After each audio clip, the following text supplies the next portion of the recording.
হরি ওম। সকলকে আজকের এই মোক্ষদা একাদশীর পূর্ণ লগ্নে অনেক অনেক শুভেচ্ছা ও অভিনন্দন। আজ অগ্রহায়ণ, অর্থাৎ অগ্র মানে আগে, হায়ন মানে যার গতি, সেই আগে যে মাস, যাকে মার্গশীর্ষ বলা হয়, যে মাস হচ্ছে শুরুর প্রথম মূর্ধন্যভূত, সেই অগ্রহায়ণ মাসের শুক্ল একাদশী তিথি এবং এই তিথিতেই গীতা জয়ন্তী উৎসব সমগ্র ভারতবর্ষ তথা সনাতনী আদর্শে, মতাদর্শে, সনাতনী সংস্কৃতিতে বিশ্বাসী মানুষজন পালন করে থাকেন। আজকের দিনে পালিত হয় গীতা জয়ন্তী উৎসব। গীতা জয়ন্তী উৎসব কেন পালিত হয় আজকের দিনে? কারণ আমরা জানি যে মহাভারত, যে দাপর যুগ, সেই যুগে যখন কুরুক্ষেত্রের যুদ্ধ হয়েছিল, সেই কুরুক্ষেত্রের যুদ্ধে অধর্মের সাথে ধর্মের যুদ্ধ, সেই অধর্মকে নাশ করার জন্য, অধর্মকে বিনাশ করার জন্য যে মহাযুদ্ধ হয়েছিল, সেই কুরুক্ষেত্রের যুদ্ধে, যে কুরুক্ষেত্র বর্তমানে হরিয়ানা, ভারতবর্ষের একটি অঙ্গরাজ্য হরিয়ানা, সেই হরিয়ানা প্রদেশে অবস্থিত। আমরা কুরুক্ষেত্রের কথা সবাই জানি, অনেকে কুরুক্ষেত্রের ভ্রমণে যাই, আমরা সেই বিষয়ে আসব।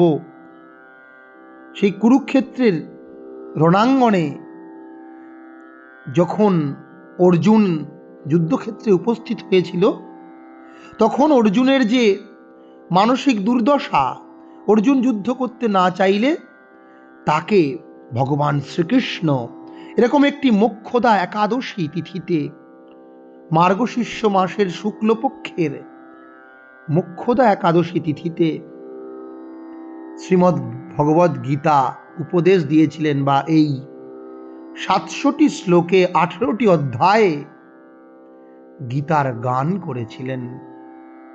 তাই শ্রীমদ্ ভগবদ গীতা একটি ধর্মগ্রন্থ, যার জন্মদিবস বলে আমরা পালন করে থাকি এই শুক্লপক্ষের একাদশী তিথি, অবশ্যই তা অগ্রহায়ণ মাসের শুক্লপক্ষের একাদশী তিথিকে।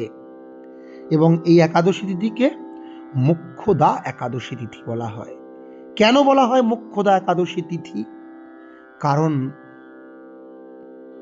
এই দিনে এই একাদশী পালন করলে এবং এই একাদশী তিথিতে আমরা যদি গীতা জ্ঞান সম্যকভাবে অবধারণ করতে পারি, সম্যকভাবে আমাদের হৃদয়ে সন্নিবেশ করতে পারি, তাহলে কিন্তু আমরা সেই পরমাত্মার সন্নিধান, পরমাত্মার স্বরূপ উপলব্ধি করতে পারব।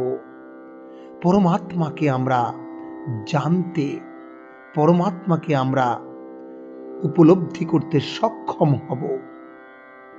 শ্রীমদ্ ভগবদ গীতার যে 18টি অধ্যায়, প্রত্যেকটি অধ্যায়কে যোগ নামে অভিহিত করা হয়েছে। যোগ শব্দের অর্থ হলো যুক্ত করা, কানেকশন উইথ দ্য গড।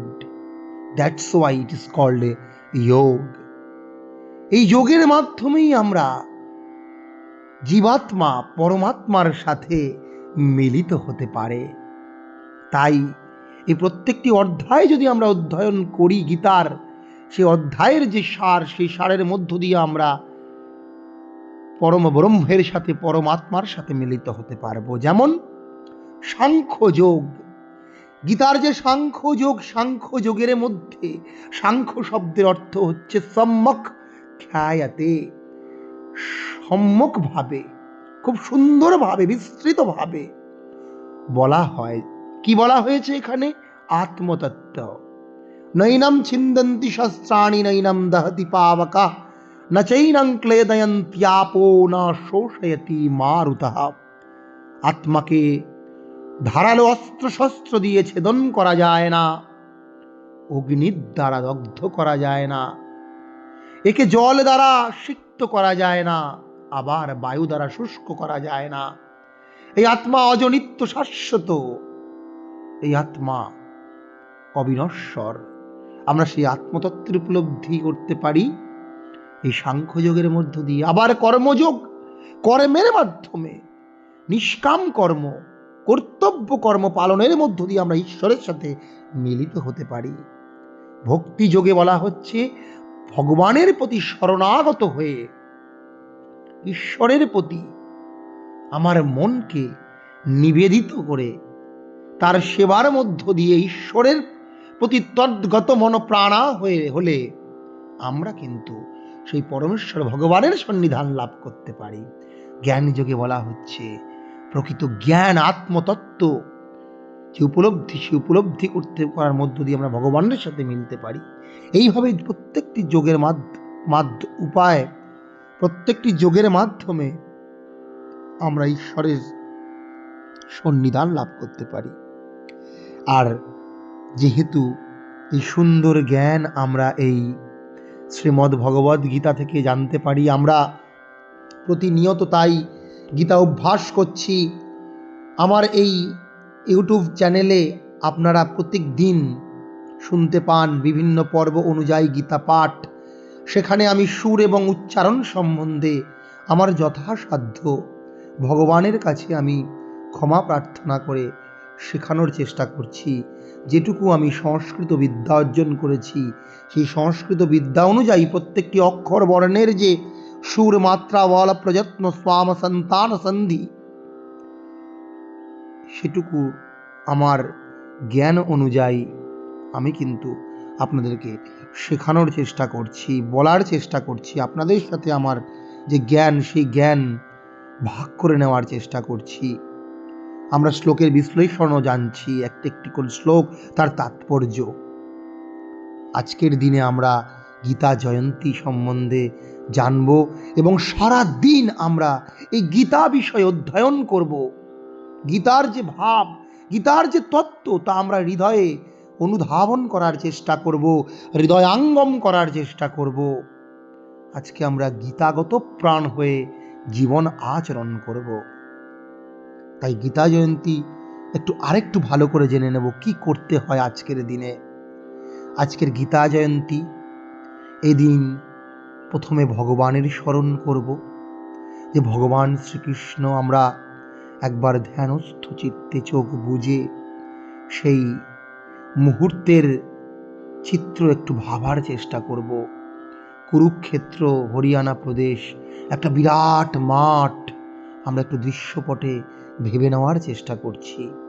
সেই বিরাট যে ক্ষেত্র, সেই ক্ষেত্রে বিভিন্ন শ্বেত অশ্বে, বিভিন্ন শ্বেত রস প্রভৃতিতে, সেখানে গৈরিক ধ্বজ, হনুমান কপিধ্বজ শোভিত রথে, হাতে বিভিন্ন অস্ত্র শস্ত্র নিয়ে, ধনুর্বাণ, বল্লভ, গদা, চক্র, শঙ্খ ইত্যাদি নিয়ে, আবার বাদ্যযন্ত্র, পণবামক, গোমুখ নিয়ে সবাই যেন সজ্জিত হয়েছে। আমরা চোখ বুজে দেখতে পাচ্ছি দুদিকে রণসজ্জা সজ্জিত।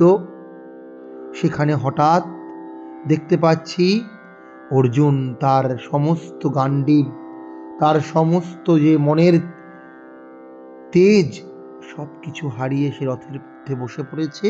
সে বলছে সে যুদ্ধ করবে না।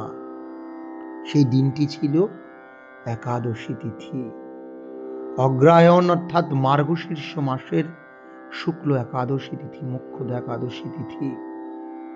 শ্রীকৃষ্ণ এই অর্জুনের অবস্থা দেখে বন্ধু ভাবে যে নানান উপদেশ দিতে লাগলেন, বলতে লাগলেন ক্লৈব্যম মাস্মগম পার্থ, তুমি ক্লীবতা দুর্বলতা ত্যাগ করো, উঠে দাঁড়াও। আবার তাকে বলতে লাগলো আত্মগণে, আত্মজ্ঞানের, আত্মতত্ত্বের রহস্য, পরমাত্মার রহস্য বলতে লাগলেন। তাকে স্মরণ করাতে লাগলেন তার স্বধর্ম, ক্ষত্রিয় ধর্মের কথা। তাকে স্মরণ করাতে লাগলেন তার কীর্তির কথা, তার যশের কথা, যে কীর্তিকে সে স্মরণ না করলে, মান সম্মান হারিয়ে ফেললে সে কিন্তু আর তা ফিরে পাবে না।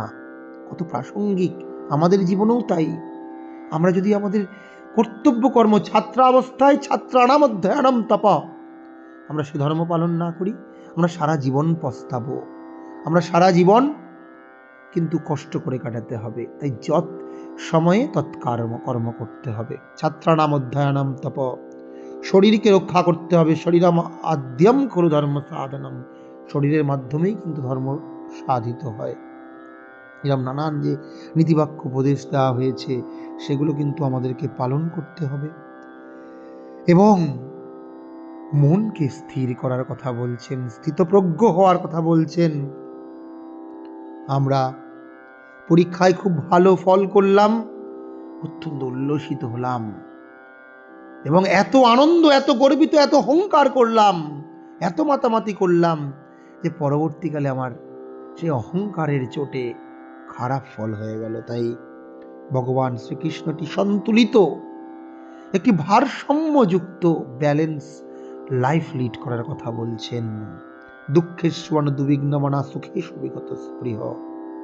আবার যখন দুঃখ হলো, আমরা এতটাই হতাশাগ্রস্ত, মোহমান, শোকগ্রস্ত হয়ে পড়লাম যে আত্মহত্যা করতে প্ররোচিত হলাম। এরকম করা চলবে না। শ্রীকৃষ্ণ ব্যালেন্স লাইফের কথা অর্জুনকে উপদেশ দিচ্ছেন।